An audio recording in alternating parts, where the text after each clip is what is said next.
Hey guys, in today's video, I'm going to show you how to buy XRP Ripple on Coinbase wallet.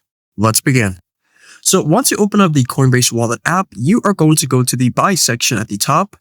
Now in the middle of the screen, you're going to see something which says network. Then all you need to do is you need to change it from the Ethereum network to the Binance network. So you go to select it, and then you're going to search up Binance. Once you find Binance, you are going to select it. And then where it says pay with, you can choose bank transfer. Then once you're done, you're going to choose your amount. So I'm going to use the amount there at the top. Then all you need to do is go to the bottom, then select continue to payment. Then it says you're being redirected to yellow card. So you want to go to the bottom again, then select continue. Then all you need to do is you need to go to the bottom, then select continue.